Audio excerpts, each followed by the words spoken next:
لا الہ الا اللہ وان محمد رسول اللہ واقام الصلاۃ۔ اللہ رب العالمین نے اسلام کی بنیاد 5 ارکان پر مرکوز کی ہے، اور ان 5 میں سے جو سب سے پہلا رکن ہے وہ ہے اشہد ان لا الہ الا اللہ، میں گواہی دیتا ہوں اس بات کی کہ اللہ کے علاوہ کوئی الہ نہیں۔ الہ مطلب کوئی معبود نہیں، معبود مطلب کوئی بندگی کے لائق نہیں، بندگی مطلب کوئی عبادت کے لائق نہیں۔ احادیث مبارکہ کے اس پہلے ٹکڑے کے اندر 2 جز ہیں، اور ان میں سے پہلا جز یہ ہے کہ اشہد ان لا الہ الا اللہ۔ آپ نے یہ اللہ رب العالمین کے ساتھ عہد کر لیا کہ یا اللہ تیرے علاوہ کوئی الہ نہیں۔ اب آپ کے تمام معاملات وابستہ ہوں گے تو صرف اور صرف اللہ رب العالمین کے ساتھ وابستہ ہوں گے۔ اس ایگریمنٹ کے بعد آپ کو یہ اختیار اب نہیں رہتا کہ آپ اپنی بات منوانے کے لیے یا پھر اللہ تک بات پہنچانے کے لیے کسی وسیلے کا، کسی بابے کا سہارا لیں۔ جب آپ نے یہ کہہ دیا کہ اشہد ان لا الہ الا اللہ، میں گواہی دیتا ہوں اس بات کی کہ اللہ کے علاوہ کوئی نہیں ہے، اب یہ اپنا ذہن بنا لیں کہ اللہ کے علاوہ اب تمہارا کوئی رفیق نہیں ہے، کوئی دوست نہیں ہے، کوئی مددگار نہیں ہے۔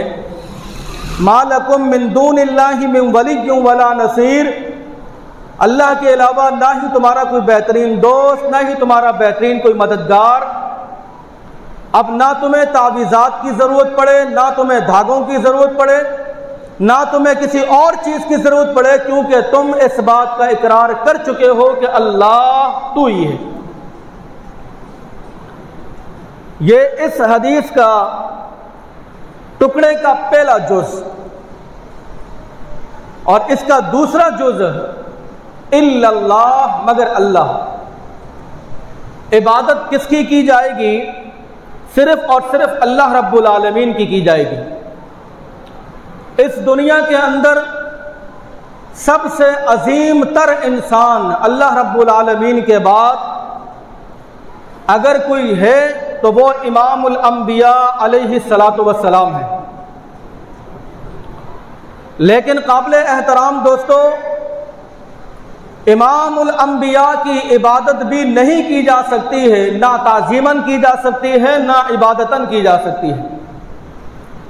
عبادات کے جتنے بھی معاملات ہیں وہ صرف اور صرف خاص ہیں اللہ رب العالمین کے لیے، چاہے وہ 2 رکعت پر مشتمل نماز ہو یا پھر وہ بیت اللہ کا حج ہو، اگر عبادت کی جائے گی تو وہ صرف اور صرف اللہ سبحانہ و تعالی کی جائے گی۔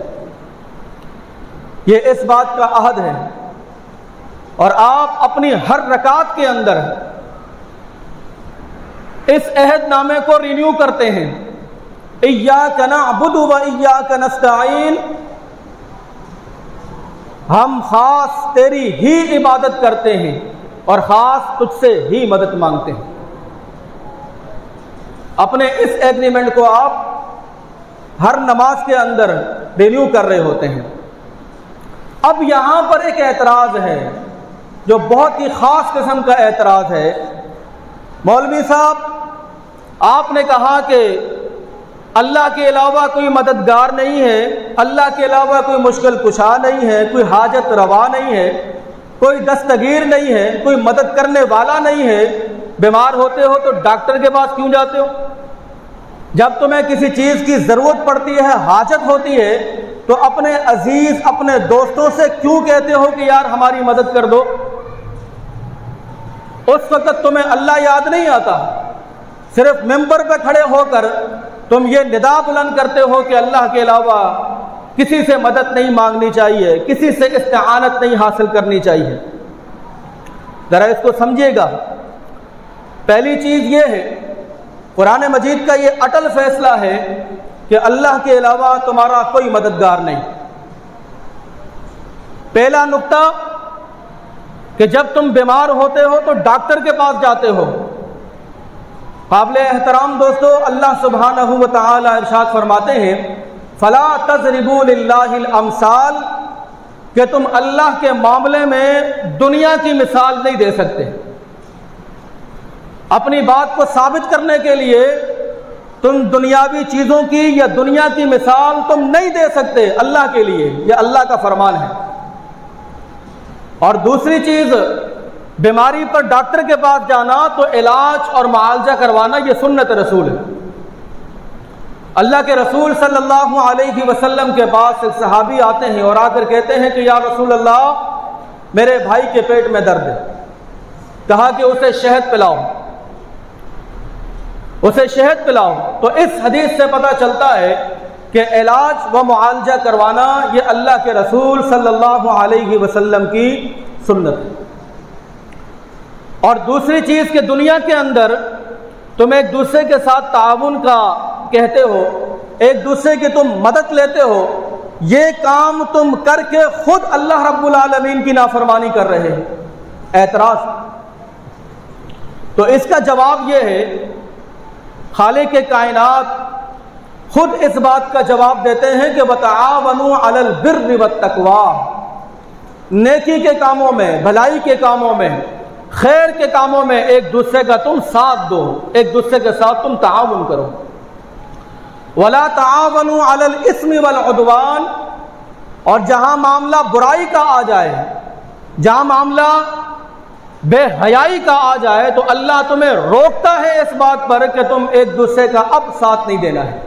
تو اللہ تو خود کہہ رہا ہے، بلکہ قرآن مقدس میں اللہ رب العالمین فرماتے ہیں اسی تعاون کے حوالے سے، مدد کے حوالے سے، وَأَنفِقُوا مِمَّا رَزَقْنَاكُم مِّن قَبْلِ أَن يَأْتِيَ أَحَدَكُمُ الْمَوْتُ، خرچ کرو اس مال میں سے جو ہم نے تمہیں عطا کیا ہے، اس سے قبل کہ موت کا فرشتہ تمہارے دروازے پر آ کر دستک دے۔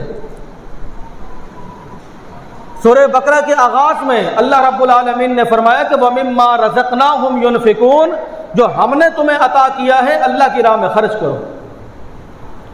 اور ایک اور مقام پر اللہ رب العالمین نے تاکیداً اس بات کا اظہار کیا ہے، ہَا أَنْتُمْ هَؤُلَاءِ تُدْعَوْنَ لِتُنْفِقُوا فِي سَبِيلِ اللَّهِ فَمِنْكُم مَّن يَبْخَلُ وَمَن يَبْخَلْ فَإِنَّمَا يَبْخَلُ عَن نَّفْسِهِ وَاللَّهُ غَنِيٌّ وَأَنْتُمُ الْفُقَرَاءُ۔ اللہ فرماتے ہیں کہ کیا ہو گیا ہے تمہیں، تمہارے ایمان کو، جب تمہیں بلایا جاتا ہے کہ آؤ اللہ کی راہ میں مدد کرو تو تم بخیلی کا مظاہرہ کرتے ہو۔